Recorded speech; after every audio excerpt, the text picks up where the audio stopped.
Hello, and welcome back to another episode of Get on Top podcast. And today I want to dive into another episode that's about social media, but it's a little bit different this time. Today I want to talk about boundaries with social media, specifically for online entrepreneurs, online business owners.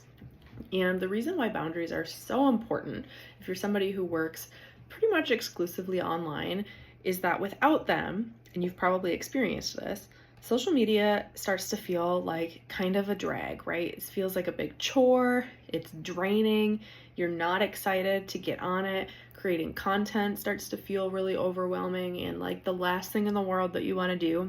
And so being able to put boundaries into place can help with all of those feelings.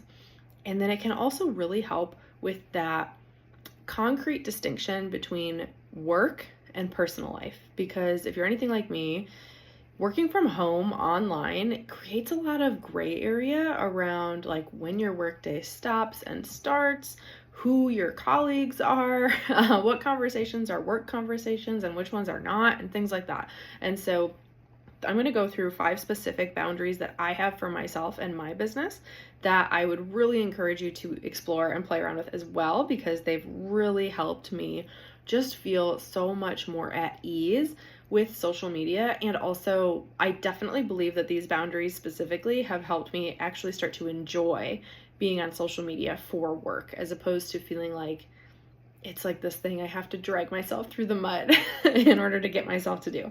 So let's get into it.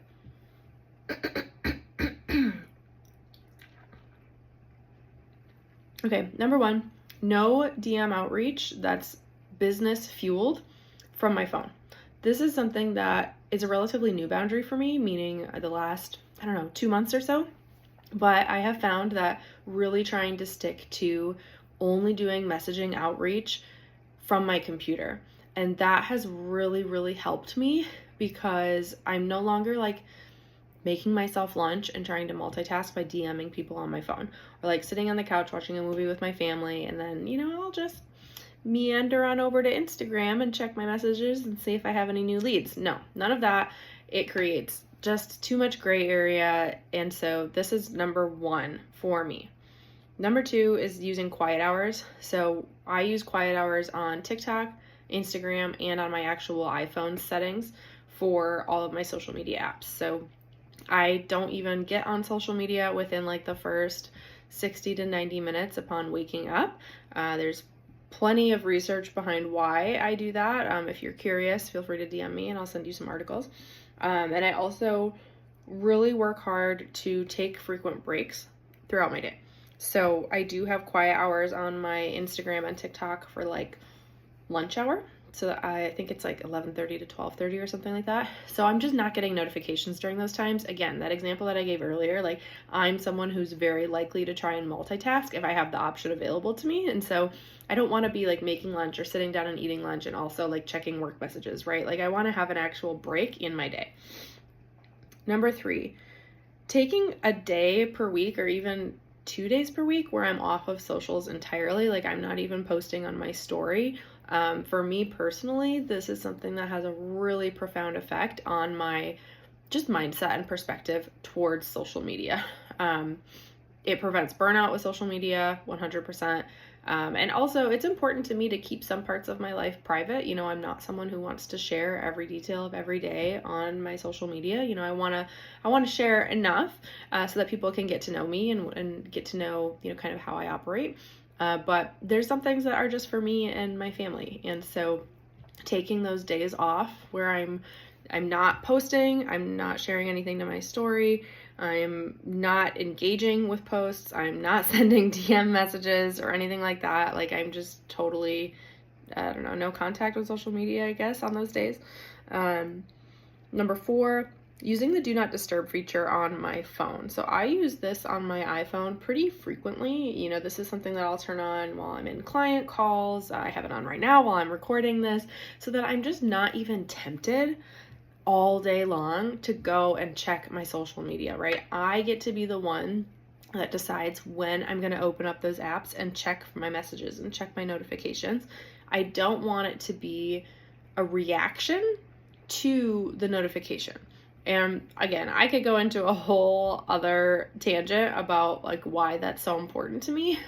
There's actually a specific documentary that I watched a few years ago that really helped me better understand the psychology behind social media.